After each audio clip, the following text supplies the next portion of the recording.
To je pro tebe. Opravdu? Jiří, ale víš, že je to u tebe pozornost? Ano, je. Překvapení? Dalo by se to tak říct.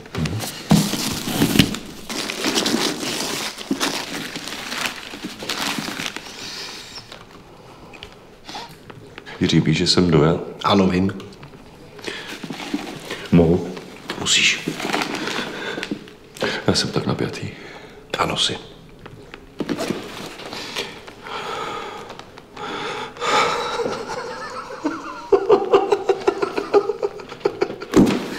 Tak to jsi nemusel. Taková malá pozornost.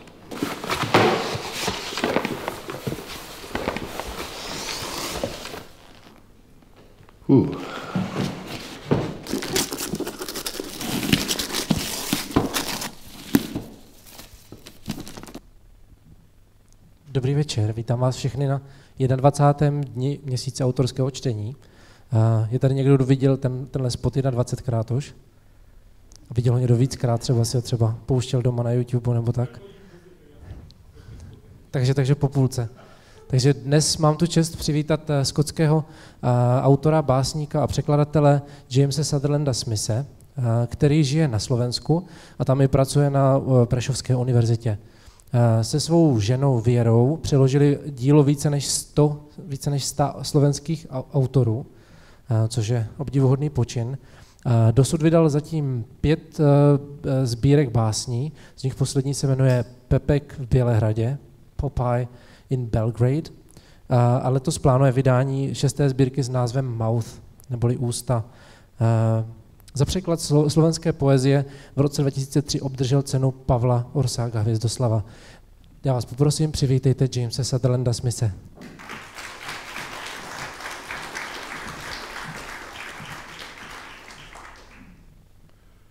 You're going to translate from the sidelines. Yes. A budu překládat takhle z boku. Okay. I'm delighted to be here. The first poem I'm going to read is called Flint, which is the title of my selected poems translated into Slovak under Pazurik. První báseň, kterou budu číst, se jmenuje v originálu Flint, neboli Pazourek, a je to také název mé sbírky básní, která byla přeložena do slovenštiny. It's a poem I wrote about 40 years ago, and it's very much about sort of feeling lots of energy, some positive, some negative, some beautiful, some violent. Tuto báseň jsem napsal zhruba před 40 lety a je o pocitech, je o pocitu energie. A tyto energie jsou pozitivní, negativní, jsou krásné a jsou i násilné. Flint. At first, crusts of white silica enclosed my quiet center. I shared the curve of clay pots shaped to hold water and grain. Now the purest imitation of my substance clarifies the surfaces of glass. The sea made me feminine, but no light refracted through me, and no milk weighted my roundness. Within I was black, locked blood, hoping for my wound and my cry. Broken, I became male, and took my place with bone needles and the antler axe. My polished core split the brains of bear and wolf. My sheared surfaces lost their luster of darkness to reflect the deeper mauves. The thinnest sliver was soft, velvet, deceptively, like a tongue, yet no speech ever scraped a hide clean or shaved the bark from fence stakes. I was always silent, but when a splinter of me made a dagger's point and edges, it freed visions of other blood, other wounds and cries.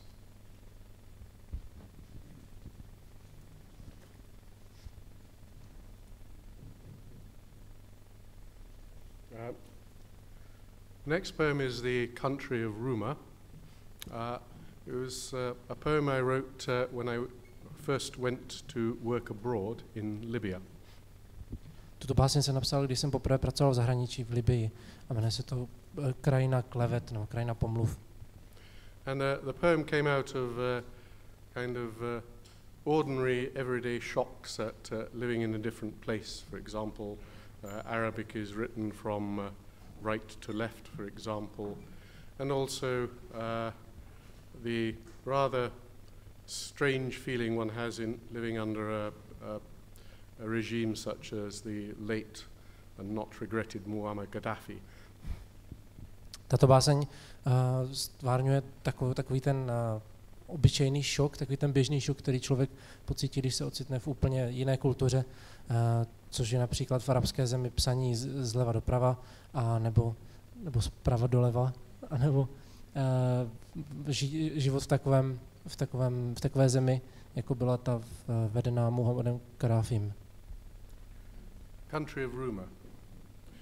The country of rumour is fertile. Sprinklers shake like wands from irrigation pipes, whirling magic circles over alfalfa, among orange groves and rows of olive, far from the stretches of brittle sand. It is a country held by a love or hope who never makes herself clear, who rises like the sun freckled with lilac cloud. Later, drizzle streaks our faces, then lifts, a rustle diminishing like sentences, murmured, misunderstood, having only said, perhaps, tomorrow, why not?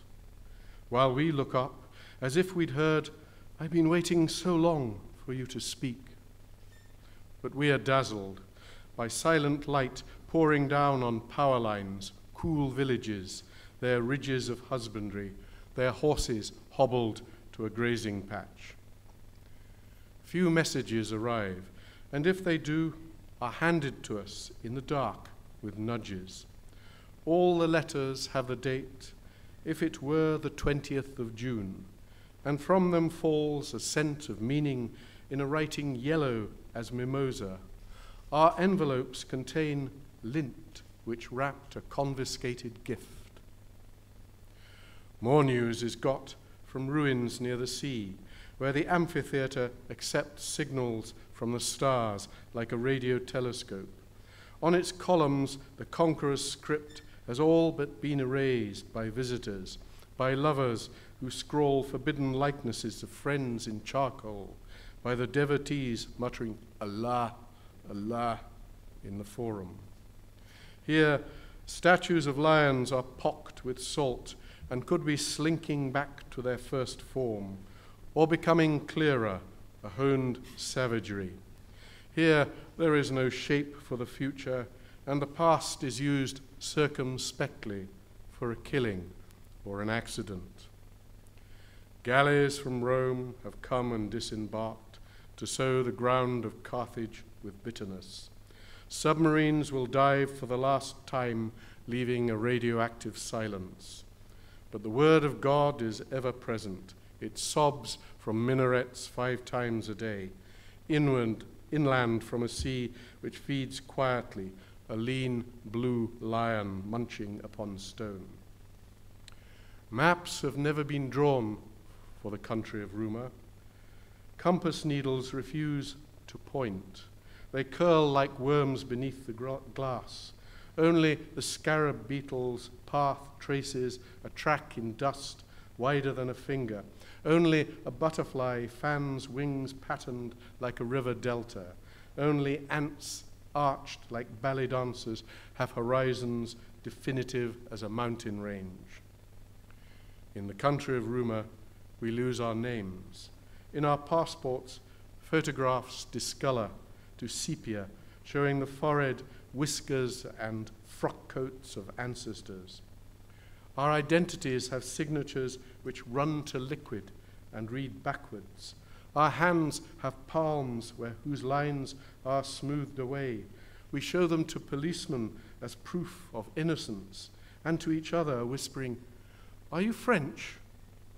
Are you English? Are you Czech? Are you Italian? Are you?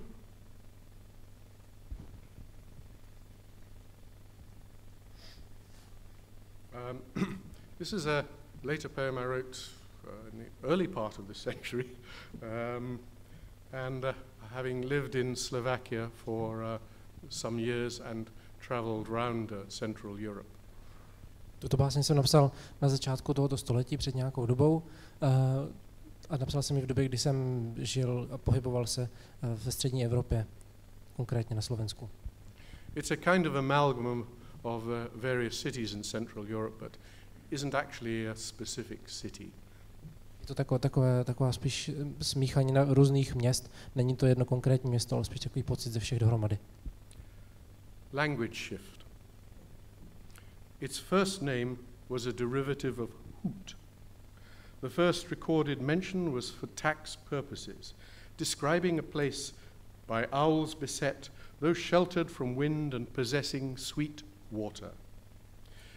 Medieval obscurity followed until an Igor, or Bela, or Casimir, known as the Beloved, whose last descendant put a pistol to his head after losing the last vineyard at Monte Cristo, built the city known as Heart, with its 7 hills, 7 churches, 7 fountains, 7 bridges across the little river, and on the walls 7 towers, named after his 7 lovely daughters. Then a Protestant university, a vernacular Bible, military defeat. Heart was sacked and became a long hurt. 5 of the towers bombarded beyond repair. The 7 bridges still spanned the river between the arcades of an absent gentry. Across the river lived a fearful people to whom the city burghers forbade entry. They harmed no one, but the city blamed them for its hurt, taxed them double, imagined child sacrifice, over a century changed its name to hate, until Superman arrived and purified the city. Some acknowledgement of error was conceded. A power station was constructed. Factories.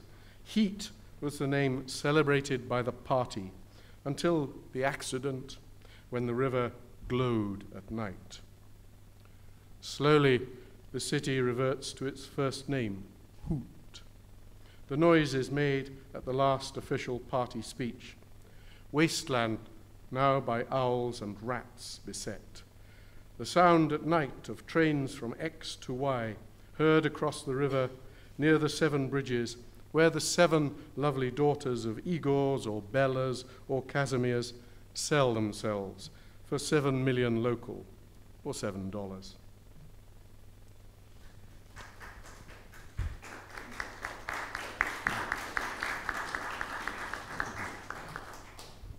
I tapped into Czech self-hatred there. Že teďka natrefil na českou sebenenávist. Or Moravian self-hatred. A nebo moravskou. Svetopluk forever, yes. This is next one I'm going to read is a love poem, which I wrote to a girl I met before I was married, and she gave me a rather strange gift, the inside of a watch. I don't know what's become of the inside of the watch. I think my wife must have thrown it away as having no sentimental value for her. Další báseň bude milostná báseň, kterou jsem napsal dívce, kterou jsem měl rád ještě předtím, než jsem se oženil, a dala mi takový zvláštní dárek a tím dárkem byl hodinový strojek z hodinek a nevím, co se s ním přesně stalo, ale myslím, že ho možná moje manželka zahodila, protože v něm neviděla žádnou tu citovou hodnotu. Timepiece. You've given me the heart of a watch. It lies in my palm, a complex mineral. It's brass and steel, cog and spring glint but do not move. All day I've marveled at the manners of watches. I thought to imitate their etiquette of number, order, balance, even-handedness. These could be the morals of a timepiece, even stripped of its face, its identity. It lies in my palm, almost like a stone, scored, pitted by water, frost, root, and wind. It's more primitive than hourglass, or water clock, or candle with hours marked off in the wax. It lies in my palm, round, inert, yet graceful, lighter than a leaf or your breath on my skin. You've given me the heart of a watch, calm as a quartz clock. I imagine the village you say you've come from, where time has stopped. It is somewhere to the east, beyond my fingertips, my glass of water, my bowl of cherries, and the smell of lindens outside my window. There, you say, old men settle on a bridge and put down roots, becoming trees, hardwood. Oak, walnut, beech, they do not leaf or fruit, but puff smoke. Over time, over water. And gaze at the hill where a pear tree grows. It has a swing made from a rusty steel cable.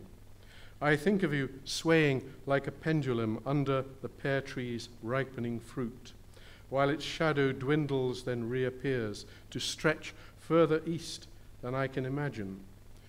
You've given me the heart of a watch. I take a cherry the color of your lips, tender from kissing all night long. It lies in my palm beside mineral. There's so much time between us. I put down roots in words, in hardwood. I do not leaf over time, over water.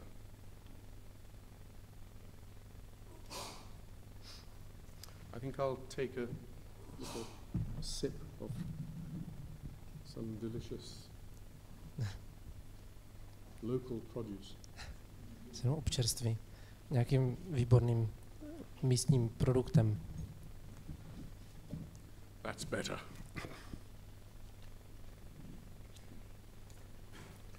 The next poem I wrote is called Red Poet. I was inspired by a Slovak poet I translated called Jan Ondruš. Další básně se jmenuje Červený básník a byl jsem inspirován slovenským básníkem, kterou jsem překládal, jmenuje se Jan Ondruš. And another poet who is also a professor at Prešovské University told me something about his rather strange and mad life. Jeden z profesorů na Prešovské univerzitě mi pověděl něco o docela zvláštním a šíleném životě tohoto básníka. I put some of this into the poet, imagining this poet who is totally enclosed within a kind of hermetic self. A to jsem stvárnil v té básni takovou tu představu toho, že ten básník byl uzavřený v jistém hermetickém obalu. Okay. Red Poet. I incinerated my first poems. A fine blaze they made, the color of yoke. I ensured not a syllable was left, powdering the ash and mixing it with piss. I wasn't able to grow a beard then, so I daubed on a false moustache from the paste I'd made. I stripped off and covered myself with secret signs, danced, uttering an unknown language, its meaning secret even to me. The first book I allowed, I called Black Egg, a magical phrase taken from Sanskrit. The universe is an egg. There are many universes. In frog spawn, in the banks of the Nile, in a lark's nest speckled with dark suns. You can drop an egg from a high window, it won't break when full of language. There are stones exactly like eggs. If a man held a stone his whole life long, it wouldn't break either, but grow warm. It would hatch into a poem, a stone bird. If you take a needle and pierce and blow, what comes from the egg is a kind of light, sometimes veined or streaked with red. This means that something grew inside. You can't eat it. The red is poetry. You can't eat a poem. It tastes bad. We are streaks of red inside the universe. What we know as light drools through windows. After my first book, I had enough to live in the house of the executioner. There was work in a library, so many books without a hint of red. I couldn't manage to burn them all. Occasionally, I'd snaffle volumes on birds or architecture or stones and fill my stove. I'd go outside and try to read the wing beat or arch or avalanche of smoke. No meaning there. I am a universe, egg-like. I sit in the center of my bed, my legs tucked up to my chin, my arms folded round my knees. If I had a razor, I'd shave my skull. My hands are the problem. They hold secrets. Light from another universe bends and slithers into their palms. Where does the light go? Into my blood? No. It goes out of the back of my hands. Sometimes I pull at the skin there. It is still elastic. When it begins to sag and wrinkle, that is entropy. And my hands will be black holes, absorbing light and gravity and time. Until then, hunters of secrets come and stick needles into me. They try to suck out my light, my red streaks. I don't resist. I watch them carefully. Nothing escapes from me, not a sound. I hold the great secret of poetry. Why am I silent? Why don't I speak? It wouldn't be a secret then, would it?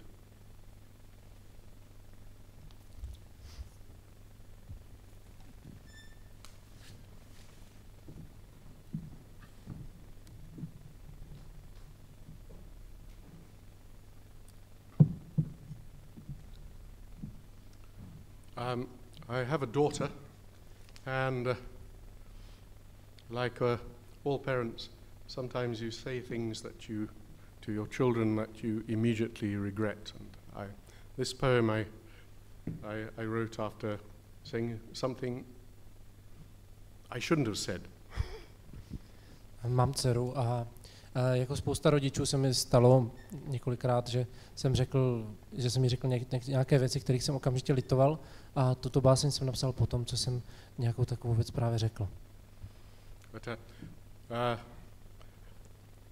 as you will hear when I read the poem, my daughter's quite a forgiving person. It's called Autumn Coming On. A jak si všimnete v té básni, moje dcera umí dobře odpouštět.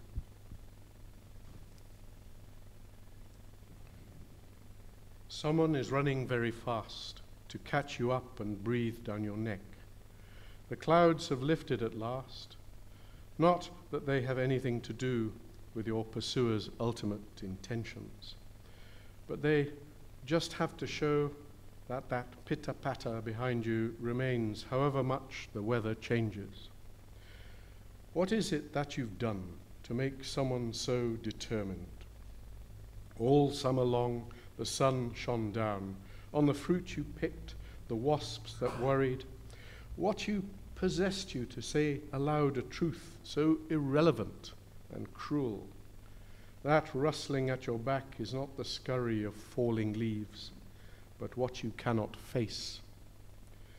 Someone whose love you may have lost is walking steadily ahead. The vapors you breathe out may turn to frost before they touch her, even though her stride is leisurely, as if she wanted you to fall in step beside her. You lag behind as your neck begins to glow from breath too hot for summer, too cold for winter. And finally, it's been a very, very hot couple of days, and this poem I wrote when I was working in Saudi Arabia in the mid-1970s. poslední dobou je docela horko, takže ta báseň se k tomu docela hodí. Napsal jsem ji někdy v polovině 70. let 20. století v Saudské Arábii. It was in a port on the Red Sea called Jizan, and in the 1970s it hadn't been developed at all. The oil money hadn't got there, so living was pretty hard even for somebody who was getting quite a good salary like myself. Bylo to v přístavu u Rudého moře, který jsme měli v Jizách, a bylo to jedno z takových měst, kam moc neproudily peníze z toho ropného průmyslu, takže se tam žilo docela těžko. Dokonce i někomu, kdo měl dost peněz jako já. And this is a poem I wrote really against how hot it was, because it is very, very hot close to the Yemen border on the Red Sea. A tato báseň byla mým protestem proti tomu, jak tam moc bylo horko, protože tam u té hranice, u Červeného moře, bylo opravdu veliké horko. Say good night to the green lizard on the loof plant with eyes of black oil, to the line of ants carrying grains of sugar from the waste pail, to the cicada sawing underneath the water tank, to the scorpion in the shower, taken with a gloved hand and sealed in a pan of boiling water, to the coupled horseflies motionless on jasmine, to the mosquito wailing in the netting. She would wish to take a blood meal and give you malarial visions in return, of rooms stifled in hot layers of gauze. Welcome, the dragonfly of sleep. Blue eyes, blue wings, blue legs, trailing over cool water. Thank you.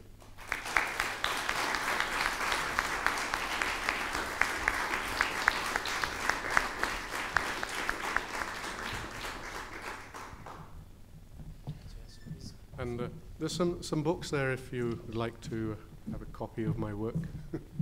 Kdybyste si chtěli po čtení zakoupit některou z knih Jamese Sutherlanda-Smithe, tak zde je ten slovenský překlad a zde jsou 2 originální sbírky. A nyní se přesuneme k diskuzi, takže já poprosím prvním dotazem, ještě chvilku počkejte, než se posadíme. Good evening. Máte celkom slovenský výzor, nevím, ako je to možné. Uveriteľne slovenský výzor. To my questions, first about you and Scottish referendum. Second is about you and Moravian nation. And third is how is it with organizations of writers and poets in such territories as Wales or some islands, maybe Norman Islands, and other, or maybe also in Northern Ireland. Takže jenom krátce o referendum Morava a jaký jsou organizace v těch částech Velké Británie, jako jsou vlastně ty menší ostrovy a Irsko, severní, and also maybe Cornwall. Mm-hmm. So yeah, there were 3 questions. Mm-hmm. You can answer all of them, you can answer 2 of them, or one of them, depends on you. So the first question is about the referendum, what you're going to vote, or what? Mm-hmm.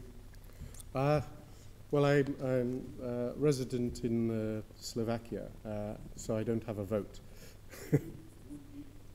If I would vote, I'm not entirely sure. I think I'm really irritated by the no campaign, which seems completely negative. Instead of saying to the Scottish people, we love you, Scotland, you've contributed so much, all they're saying is you will lose this, you will lose this, you will lose this.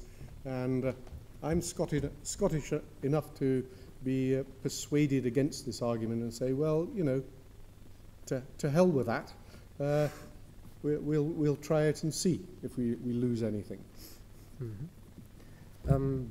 Mám občanství ve Slovenské republice, takže bohužel v referendu volit nemůžu, ale kdybych volit měl, tak si nejsem úplně jistý, co bych přesně řekl, jestli ano nebo ne, ale osobně mě dráždí a vadí mě ta kampaň, která zastává ten opačný názor, která zastává ne, protože jejich kampaň je velice negativní a je to pořád ztratíte tohle, místo toho, aby třeba řekli, máme vás rádi, Skotsko, za to, co jste všechno přispěli celé Velké Británii a tak. Takže mně tohle přijde dost k tomu, abych řekl k čertu s nimi a proto bych hlasoval ano, kdybych hlasoval. Okay. So what about you and the Moravian nation? Me and the Moravian nation. Well, I'm vaguely aware of kind of early medieval history and King Svetopluk and things like that. It's extended all the way down to Nitra and so forth. But what's the question? Takže mám takové jakési povědomí o raném středověku nebo o začátku středověku, kdy o knížeti Svatoplukovi a o knížectví, které se táhlo až k Nitře, ale co přesně myslíte s tou moravskou zemí, s moravským národem? Yeah, so I have a frivolous answer. I remember when I was a teenager going to some really nice parties at a private school run in England by the Moravian Brotherhood, and the girls were really nice.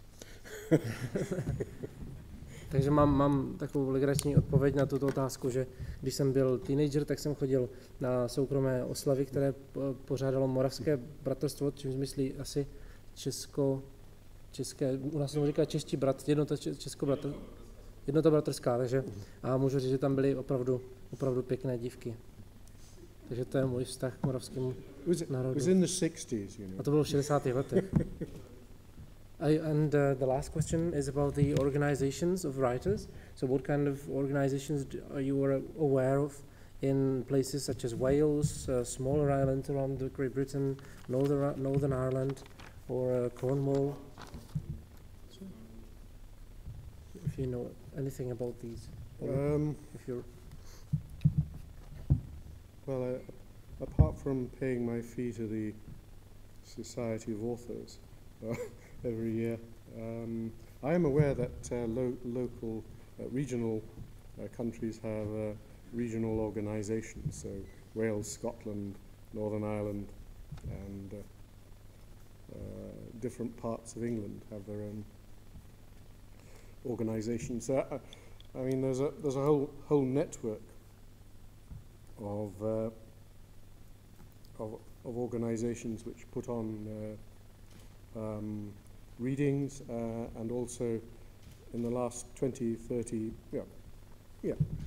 years, there's been an enormous growth in regional publishing houses, which have meant that particularly poets and short story writers have had more possibilities to publish than before.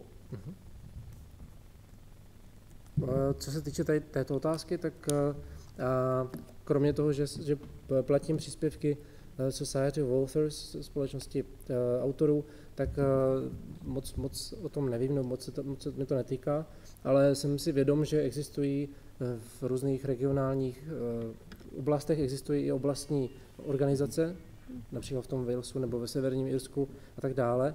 A jedná se o celou síť různých organizací a během posledních, můžeme říct, 25 let došlo k velkému růstu, kdy tyto organizace dospěly k tomu, že došlo i k vzniku regionálních nakladatelství, které se starají o to, aby i menší autoři povídek a básníci vydali svá díla. But whether they have any role or purpose in trying to create a local regional identity, I'm not sure. I think probably, say, in Wales, particularly with the vitality of Welsh language, this may be the case. I'm not so sure in Northern Ireland. I'm possibly with the need to preserve Gaelic language in Scotland. There may be organisations which, writers' organisations which seek to do that, but Angus MacNeil will answer that question better than me. On Friday, yeah. Thank you very much. Co se týče role těchto organizací, jestli jejich účelem a úmyslem je vytvořit nějakou lokální nebo regionální identitu, tím si opravdu nejsem jistý. Řekl bych, že tomu tak může být například ve Walesu, kdy ta waleská kultura je dost živá a ten waleský jazyk je dost používaný na to, aby tomu tak bylo. A dokážu si představit, že by tomu tak možná mohlo být i v případě Gaelic ve Skotsku, kde se třeba mohou instituce starat o to, aby přežil ten Gaelic jazyk, ale o tom vám víc řekne Angus McNichol, který tu bude v pátek. Tak poprosím o další dotaz, nebo... Dobrý večer.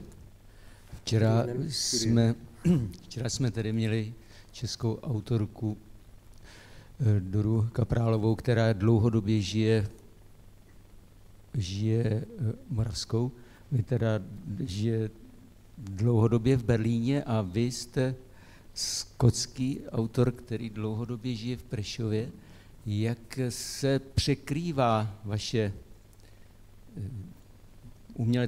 umělecká tvorba, ten impuls tvořit s tím impulzem opustit svoji zemi? Co vás nutilo k tomu, abyste opustil Skotsko, a co vás nutí k tomu, abyste psal? So the question is about the two impulses you probably have as a writer that comes from a certain land and lives in a different land.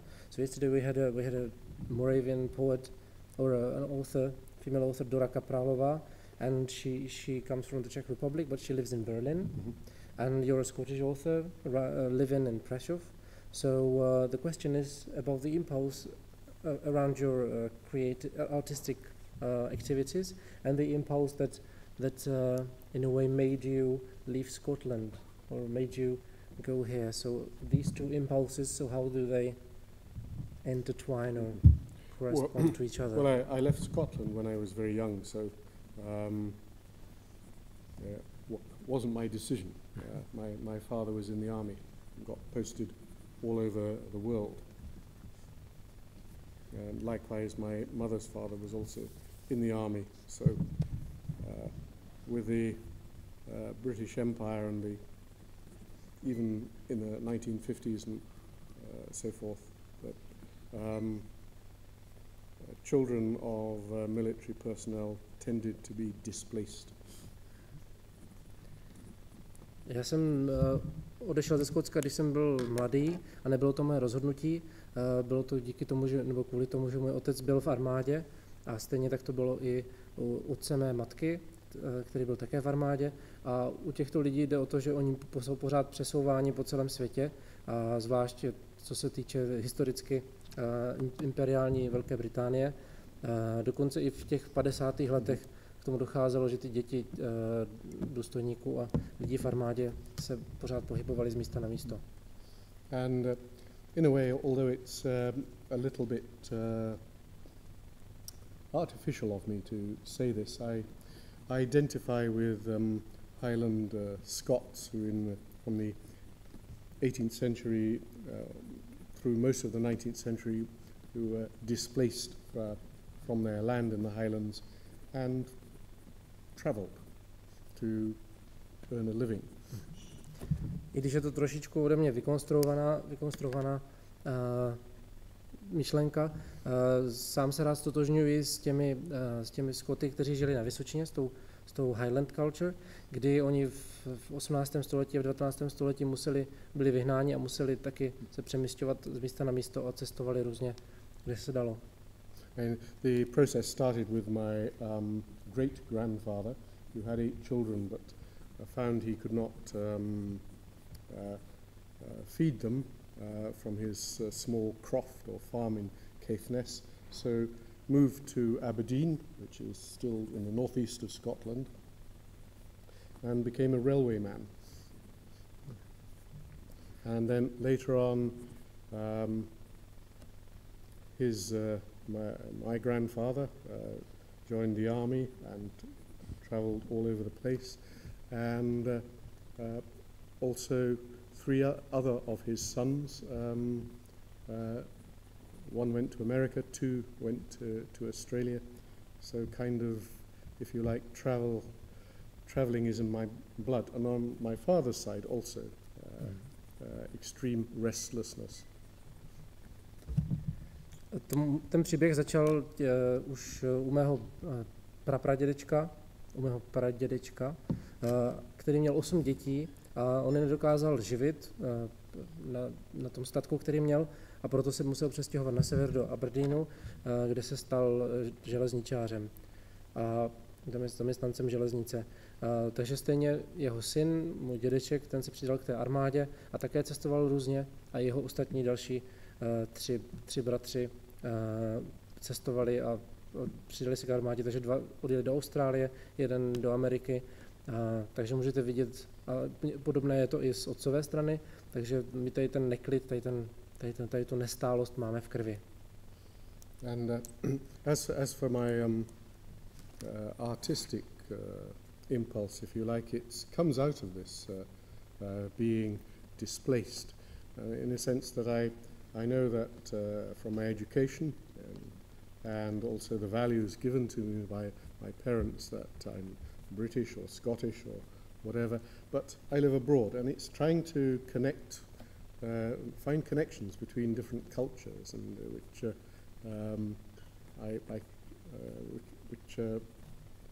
enables me or forces me to write poems.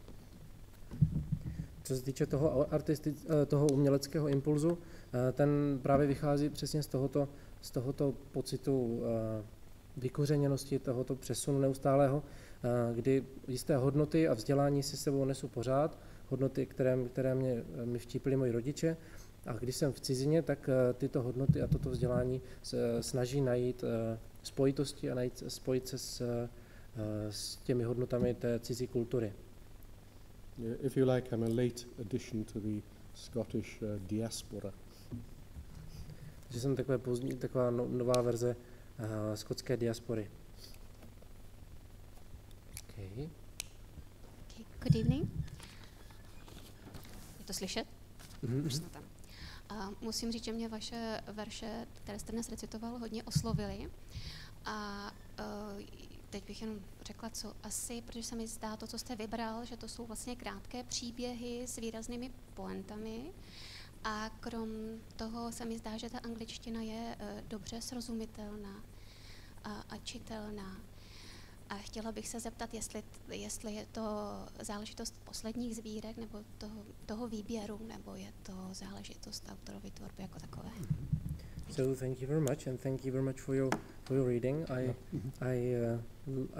think I really liked your poems, and to me they seemed a bit like very short stories, and that was something that I found connecting them in a way.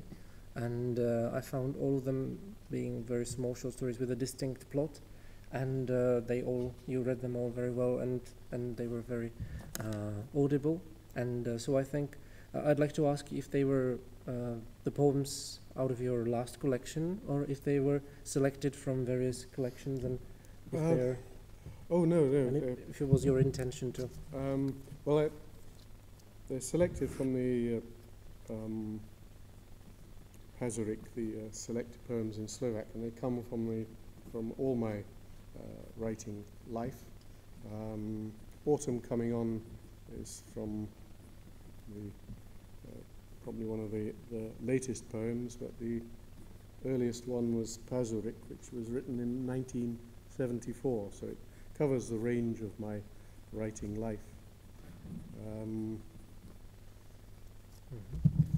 I'm not sure if I get any better or worse as I go on.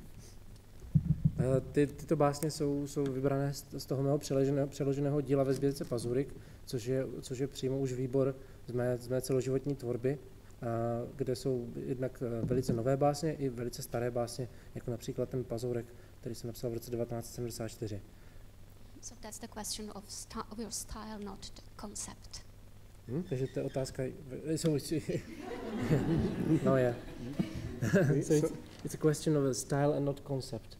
So the poems being small short stories with a concise plot is a question of a style, but not concept for you. So you didn't select them on purpose, but it's the style you write. That's my style, yes. Yeah. And if I may have a question myself, I'd like to ask you as a translator, as a very active translator, very fruitful. So, do translations inspire you as well? You know, to write your own, and I'll translate. Mě by zajímalo jako překladatele, jestli autora jako překladatele inspiruje to, co překládá, jestli mu to rozšiřuje obzory, jestli to inspiruje k vlastní tvorbě.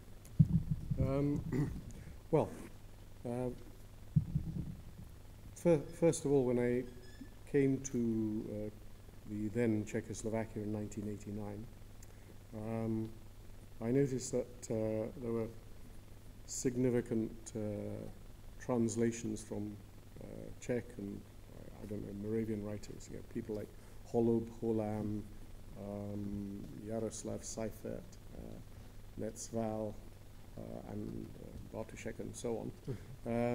But there wasn't actually anything apart from occasional entries in anthologies of Slovak poets. Když jsem přišel do Československa, was it 1991? 1989. 1989. Když jsem přišel do Československa v roce 1989, všiml jsem si, že bylo výrazně mnoho českých autorů přeložených do angličtiny, například Holub, Holan, Seifert, Netzval a tak dále. Ale co se týkalo slovenských autorů, tak o nich byly jenom občasné zmínky v různých antologiích a výborech. So in an exercise of massive egotism, I decided to try and translate Slovak poetry, or contemporary Slovak poetry, into English, of course with the help, since I hardly knew any Slovak, with the help of a base translator. Takže to byl můj projev egotismu, když jsem se rozhodl přeložit jen slovenskou poezii a tu současnou, samozřejmě ne sám, ale s pomocí domácího slovenského překladatele. And the first anthology was called Not Waiting for Miracles, and it actually got a boost from Miroslav Holub, who found it in a bookshop in Dublin and wrote a little review saying, "Oh, I could be a Slovak poet." They seemed to speak to me more than my Czech contemporaries. První antologie se jmenovala Not Waiting for Miracles. Nečekáme na zázraky, Not Waiting for Miracles. A tuto antologii dokonce našel Miroslav Holub v knihkupectví v Edinburgu. A když si to četl, tak se řekl... Sorry, Dublin. In Dublin. But did you say Dublin? Or you said Dublin, I said Edinburgh. Sorry. V Dublinu. A když si to četl, tak si říkal, já bych mohl být taky Slovák. And thereafter, people kept asking me and Vera to do more translations. And so I translated a lot of Mily Haugové, Jána Buzassyho, Ivana Laučíka, who is my favorite Slovak poet, and some others. Milana Rúfuse, who's not my favorite, but he has to be translated, or had to be translated. A potom nás oslovovali s tím, abychom překládali další autory, takže například mě a mou manželku Věru.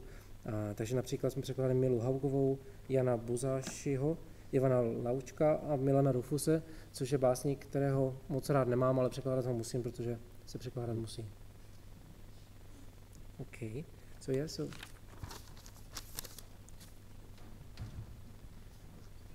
díky. Ještě bych se vás zeptal, jak se vám na tom východním Slovensku žije? Co vás překvapilo nejvíc, že je tam jiné? Co vás překvapilo nejvíc, že je tam stejné? Co tam máte nejvíce rád, co ve Skotsku není a obráceně? So I'd like to ask you about your life in the eastern Slovakia. What's the biggest difference, and what's similar to your life in Scotland, and what's the thing that surprises you the most? Well, I'm a Scotsman and from Aberdeen, which is famous for this. So first thing is it's much cheaper. Tak prvně můžu říct, že tam je o hodně levněji.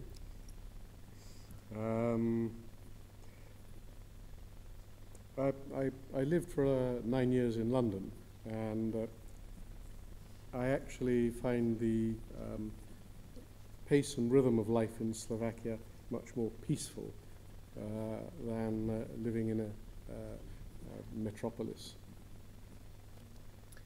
9 let jsem žil v Londýně a život na Slovensku mi přijde oproti tomu mnohem mírumilovnější a mnohem klidnější.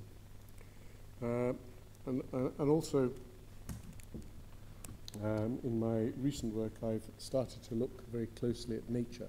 I've always loved the natural world, and it seems to me in Slovakia, in the small city I live in, I can walk 10 minutes and I'm out in the natural world, and that's wonderful. You can't do that anywhere in Britain. And if you go to Scotland, the thing about Scotland is that the nature there is not what it was before the Industrial Revolution. The forests in Scotland are largely artificial, and actually, if you want to find a realistic counterpart to the original forest in Scotland, one should go to certain parts of Slovakia, or probably even the Czech Republic, where everything is mixed and not a plantation, and so forth. And so I actually feel I found a new Scotland in Slovakia. And of course the winters help too. V mé poslední tvorbě, v mé nedávné tvorbě se zabývám přírodou, se hodně dívám na přírodu. Vždycky jsem měl přírodu rád a zajímala mě i jako autora. A na Slovensku můžu říct, že to je skvělé, protože bydlím v malém městě a mám to 10 minut do přírody, takže to není vůbec jako v Británii, kde například ve Skotsku ta původní příroda úplně vymizela po průmyslové revoluci. Takže to, co tam dnes uvidíte, jsou umělé lesy, které byly vysázené uměle a s nějakým cílem a nevyrostly tak sami o sobě. Takže to je to, co se mi líbí nejvíc třeba na Slovensku i v České republice, ten protiklad, který je realističtější a který by tak asi vypadal v té průmyslové revoluci. Takže rád o tom mém novém domově přemýšlím jako o novém Skotsku, které připomíná to staré Skotsko, které bylo kdysi.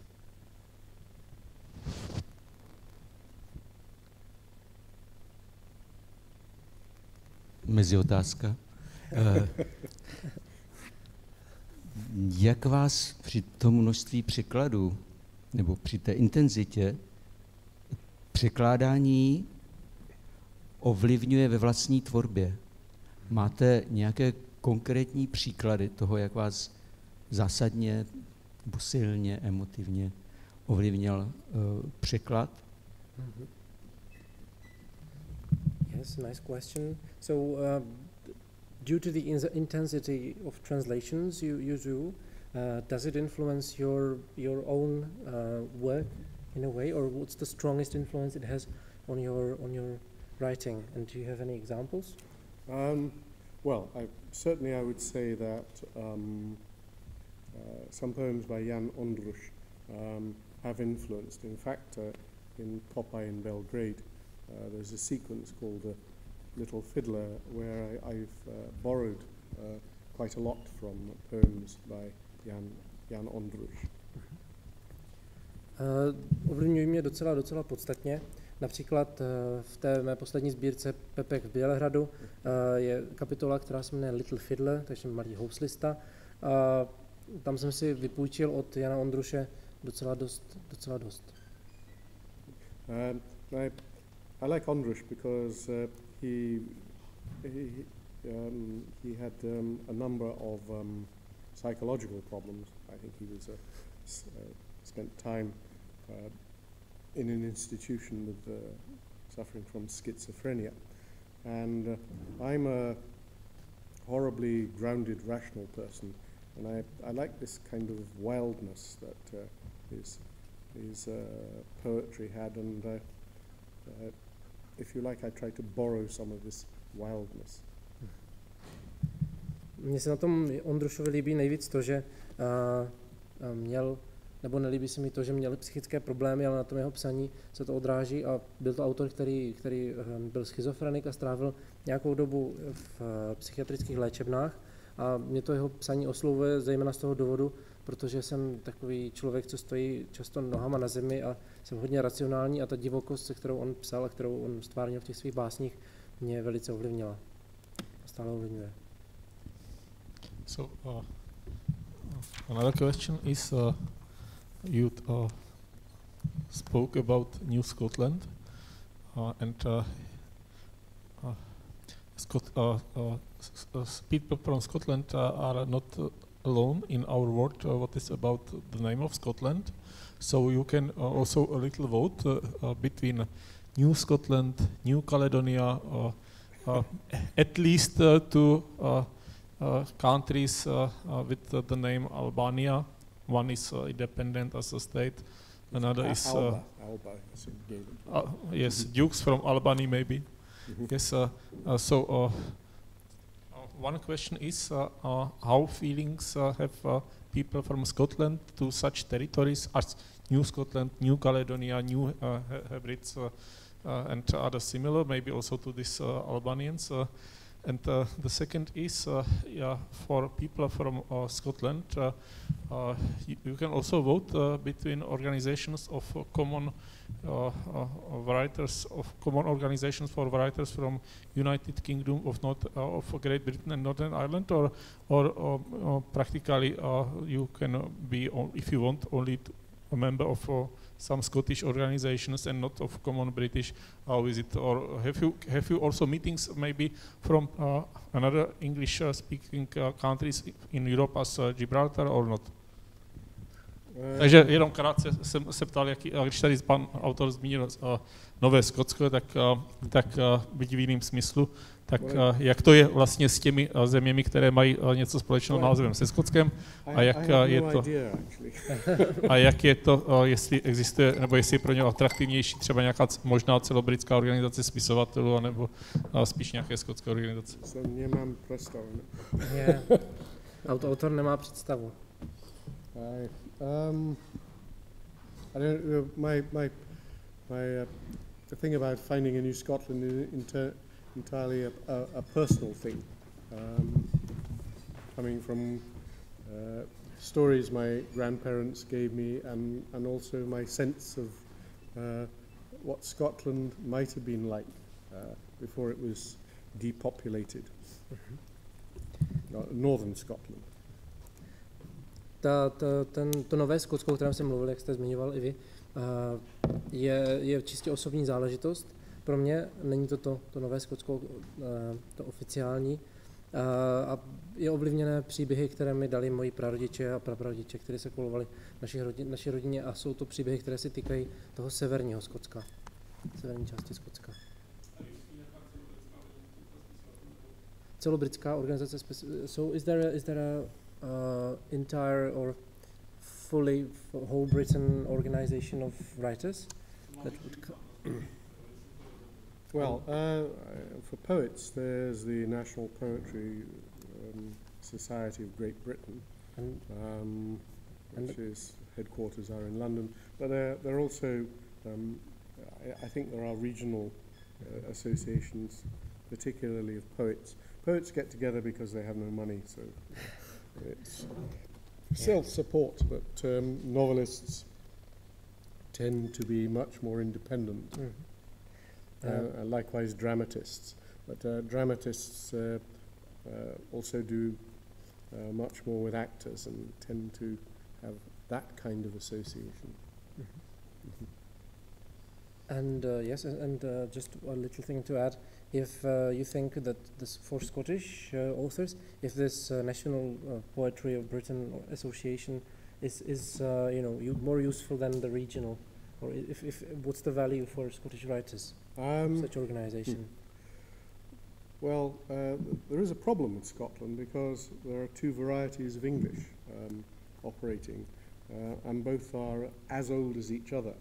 There is the variety of English which I speak through my education and travels, which is standard British English.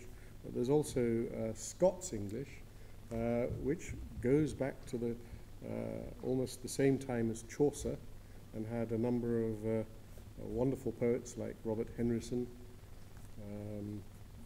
William Dunbar, and Gavin Douglas, to take the three most prominent. And then of course there was the Robert Burns in the late 18th century, who people don't like to mention because he's a popular poet, but he was a bloody good poet. And they wrote in a variety of Scots English, which sounds much more German than standard British English, and it's still going on. There are still and there are poets who write in urban Scots, and really they have no audience in England. Why should they have an audience in England? And this is an interesting issue, because there is, in fact, a kind of, if you like, an unseen conflict between the two varieties of English in literature.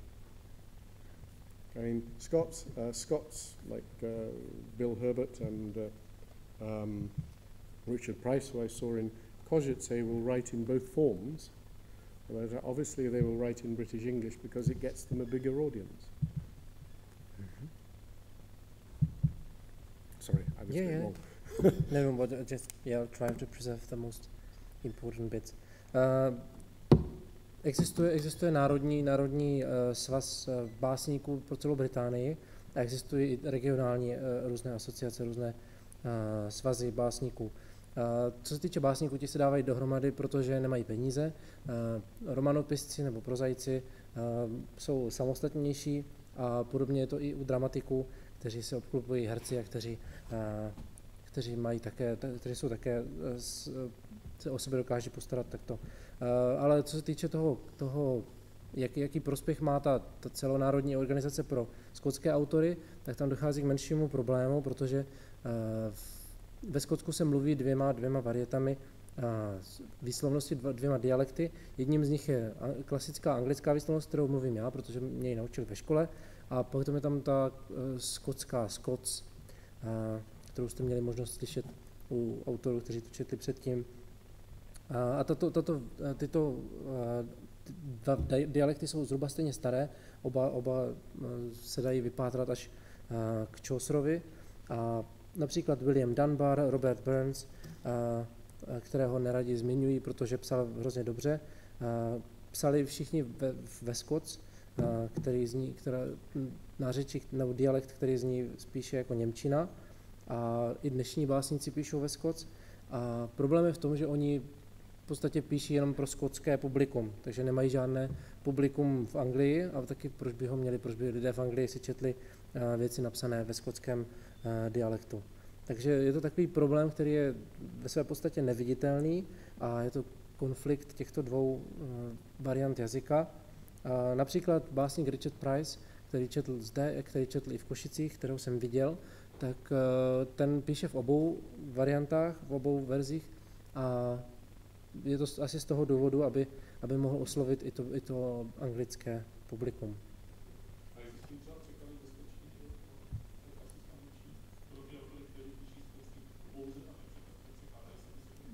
So if there are authors that write only in Scots, are there translations of their work to the English? Tom Leonard, great Glaswegian poet, writes only in Scots. He'd be terribly angry if he was translated into English, because he writes in a variety of English. It's not a dialect. I know. It's a variety. You're right. It's a variety. It's as old as the variety of English that I speak. I mean, I know there were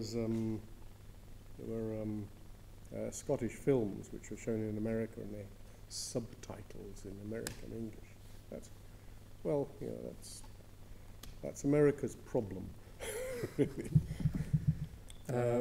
And I was there was a translation done by Seamus Heaney of Robert Henryson, who is a generation after Chaucer, wonderful poet, and I reviewed the translation, and I read Henryson. Henryson's actually easier to read than Chaucer, and I was part of my reviews with, why has Heaney done this? It's not necessary. If you have a glossary, you can read the poem and understand the meaning, but enjoy the sound, because the sound of poetry is terribly important.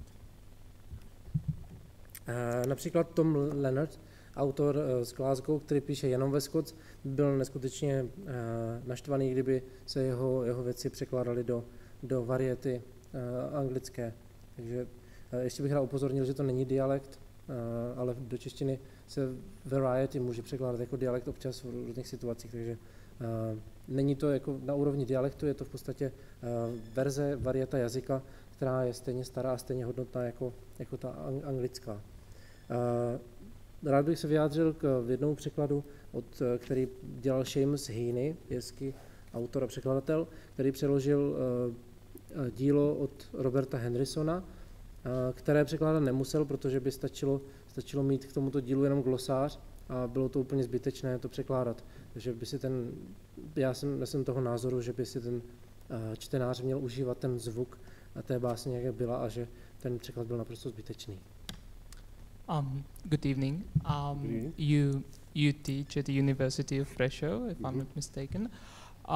I've been there recently as part of a workshop bringing together several universities, Central European universities, and I would like to ask you, what are your impressions of the students who you teach in Slovakia? Of course, you know, I'm not asking you to to say anything bad about them, but just if you could perhaps compare them to students internationally. I don't know whether you've taught elsewhere. Well, I teach cultural studies there. I mean, the chief problem is a lack of resources for cultural studies, particularly as more specialist works are difficult to get and bloody expensive. So I try and I encourage the students to go online and find out all they can, except of course Wikipedia. And generally some of them surprise me with what they come up in the tasks that I give them. Some of them, of course, like all students, are just there to get their diploma, but if you teach in a university, you have to live with that. But I've had one or two students who've really been ace.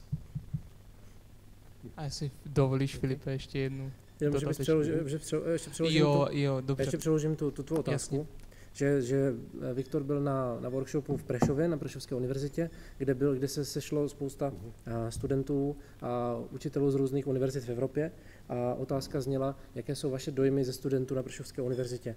Autor řekl, že vyučuje kulturní studia a že v tomto oboru, v tomto odvětví není mnoho materiálu, není mnoho zdrojů, a proto je těžké se dostat k různým specializovaným zdrojům, a proto své studenty povzbuzuje k tomu, aby si věci pokusili najít třeba na internetu, kromě Wikipedie, ať se snaží těžit, z čeho se dá, a že někteří studenti ho dost mile překvapili.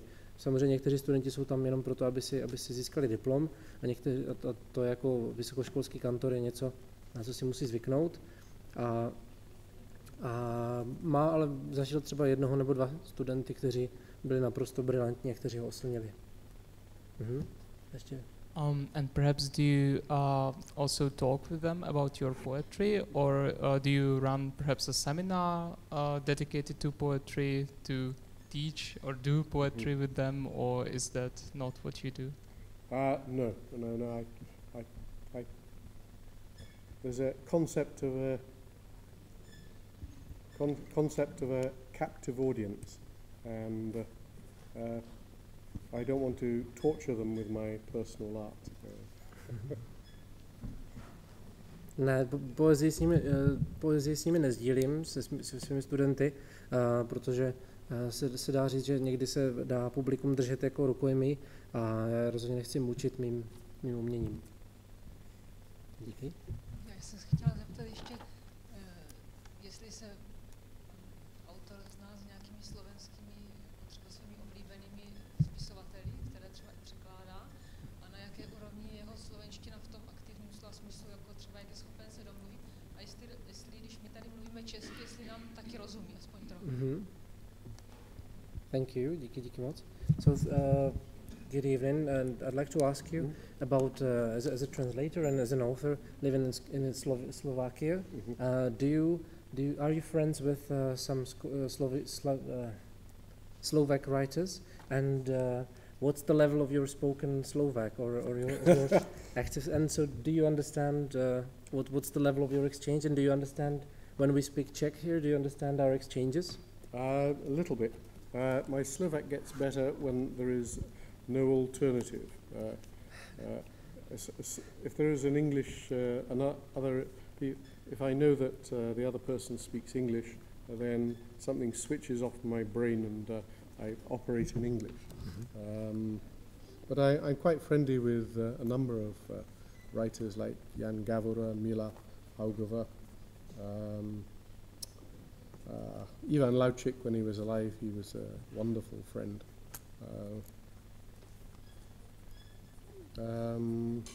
Just a local Stanislav Rakus, who I've translated some of his stories. Takže co se týče mé slovenštiny, nebo češtině rozumím trochu a obecně mi jdem slovenštinou mluvit v okamžicích, kdy nemám žádnou jinou alternativu, tak mluvím mnohem líp. Když vím, že ten druhý člověk rozumí trošku angličtině nebo rozumí dobře angličtině, tak se vůbec nesnažím mluvit cizím jazykem a rovnou přepnu do angličtiny. A mezi mé přátelé, se kterými jsem se přátelil nebo přátelím na Slovensku, patří například Jan Gavura, který překládá většinu básní pro Měsíc autorského čtení, nebo Mily Haugová, nebo Stanislav Rakus. Mám velký reči s tvojou svokrou. To je krásné. A máte svoji oblíbenou slovenskou písničku a dovedl byste ji zaspívat? Oh, yeah. So do you have your favorite Slovak song, and can you sing it? No. No.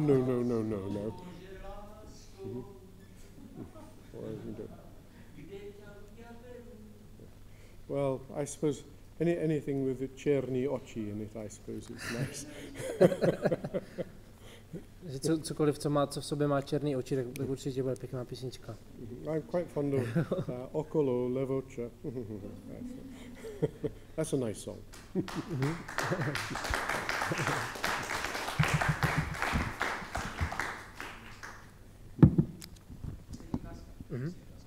Já jsem se chtěla ještě zeptat, jestli si myslí pan pisovatel, že by se třeba dal srovnat vztah té skotské angličtiny a normální angličtiny se vztahem češtiny a slovenštiny. Yes, this is a very interesting question that I haven't noticed earlier. So, if you think that the relationship between the varieties of Scots and English can correspond a little to the relationship between the Slovak and Czech, in your view? Well, insofar as they're mutually intelligible, there is a relationship. But in terms of literature and culture, the question would be, in England they tend not to read literature which is written in Scots English. The audience is usually Scots, whereas I don't know if in the Czech Republic, which has twice the population of Slovakia, whether Slovak authors are popular or read. I know, for example, that my son-in-law's group, my son-in-law is the Bubeniek for IMT Smile, that they're quite popular in the Czech Republic. I know that a singer who I wrote songs for called Kateřina Knechtová is quite popular in Slovakia, in the Czech Republic. I don't know whether there's a writers of poetry and literary novels in Slovak are known or read in the Czech Republic. If there is that similar sort of kind of blank space in the Czech mind to Slovak writing, then there is a correspondence. If not, then I would say the mutuality of culture is much better. But I don't know. Perhaps you can tell me.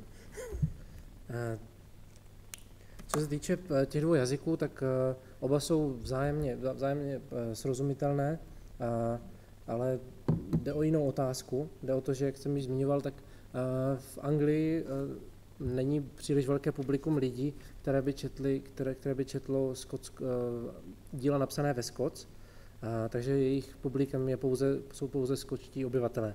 Takže by mě osobně třeba zajímalo, jestli to tak třeba je v České republice, že jestli jsou slovenská díla populární a čtená v České republice, třeba co se týče básní nebo románů. Například v hudbě vím, že to funguje tak, že slovenské kapely jsou známé v České republice a české kapely jsou známé v Slovenské republice, takže tam to funguje, že zmiňoval, že son-in-law je Zeď. Zeď je bubeník v kapele IMT Smile a že so you said you wrote songs for Katarina, the lyrics for Kateřina Knechtová. A že autor psal texty pro Katarinu Knechtovou, což je hudebnice, která je také známá, ale co se týče poezie a románů, tak neví, jestli jsou známé v České republice, jestli se u nás čte slovenština, a jestli ne, tak by to odpovídalo tomu vztahu Scots a English. A kdyby to tak bylo, tak to znamená, že naše vzájemné vztahy jsou mnohem lepší než ve Skotsku a v Anglii.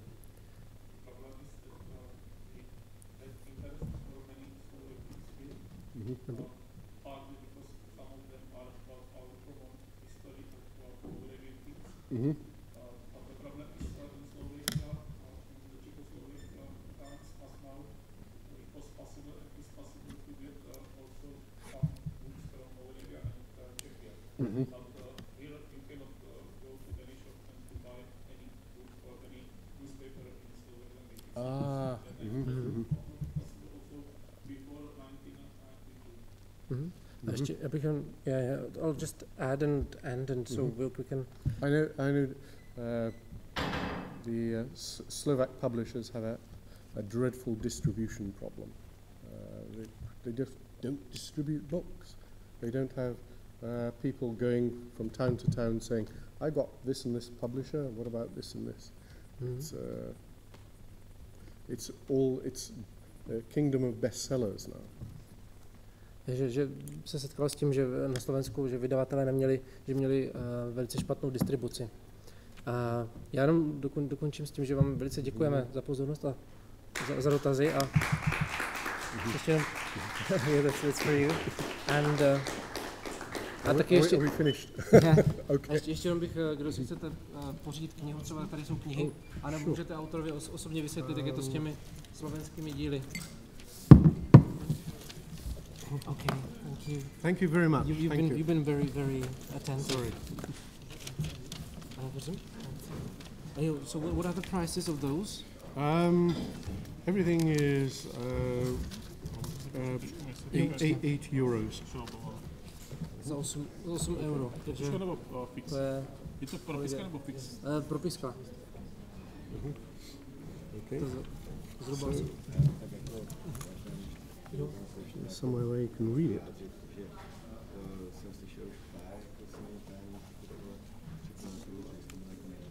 Díky moc, ale já teda fakt jako to, nechytám spoustu věcí. It's water. Díky moc, ještě jsem rád. To je první pochvala, děkuji. What? Oh, okay.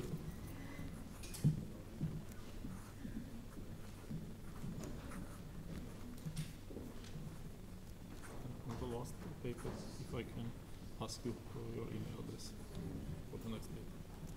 On the next paper, okay.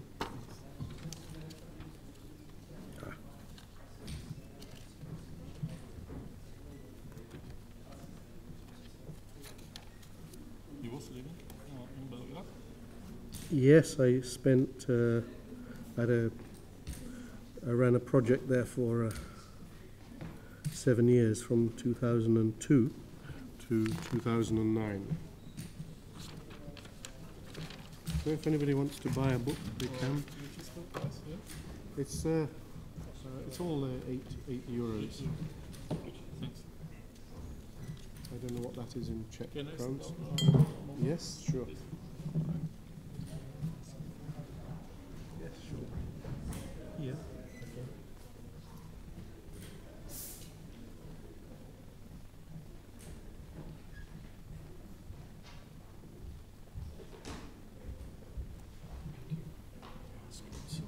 Thank you.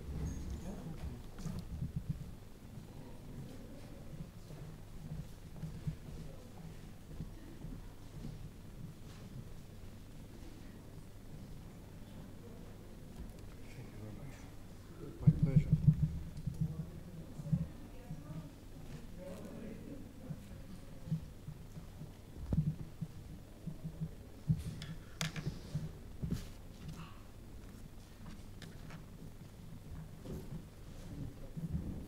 No, it's okay. Tempt anybody down to buy it. Discussion was longer than the reading.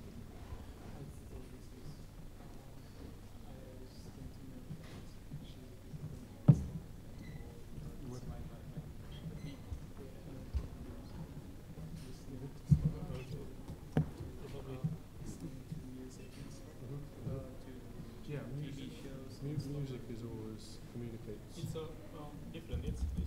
This is in Slovak. It's different, or it's one of these?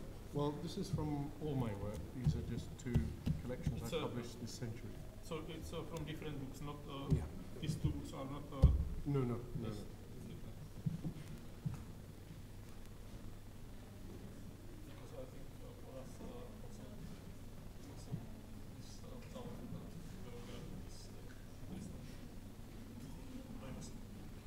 is if I was there maybe many years ago, but I don't know.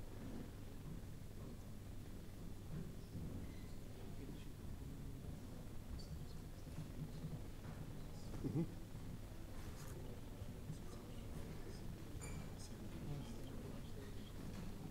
Can I see it also, maybe?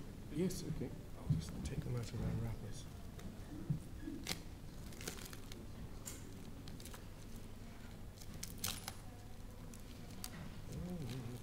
Double wrap.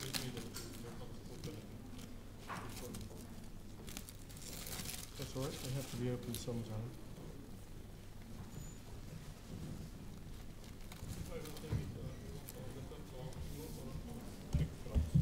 Well, whatever you have to please me.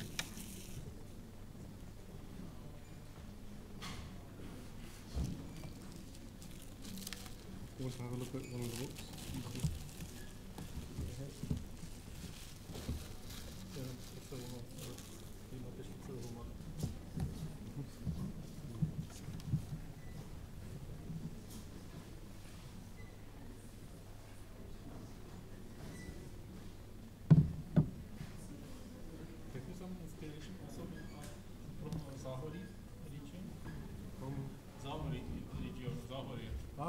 From the Borden region. Or something about this great Moravia, which was maybe never here, but it's a question of how it was with this name from late 10th century.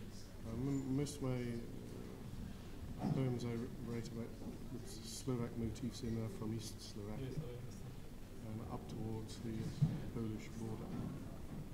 So maybe even Russia. And this is here, from here, this one? No? What's this? After office in Belgrade. Yes. It's here. Is it here or no? No. Yes. Yes, off duty in Belgrade. Okay, so I will take this one. Okay. Can you give me if it's so A signature.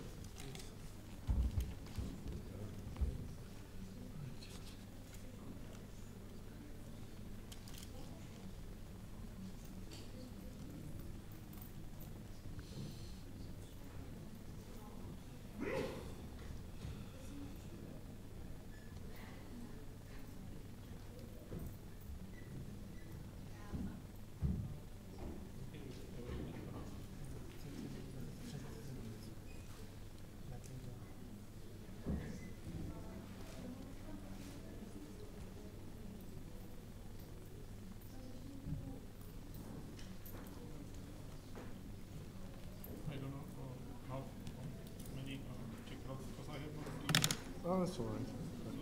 is it okay? That's fine. Yes. I'll find a use for them. International Czech Slovak Moravian points we have not only from theoretical independence, but it's a joke. The Republic of Kraviora, if you allow it. So a macaronic, for instance.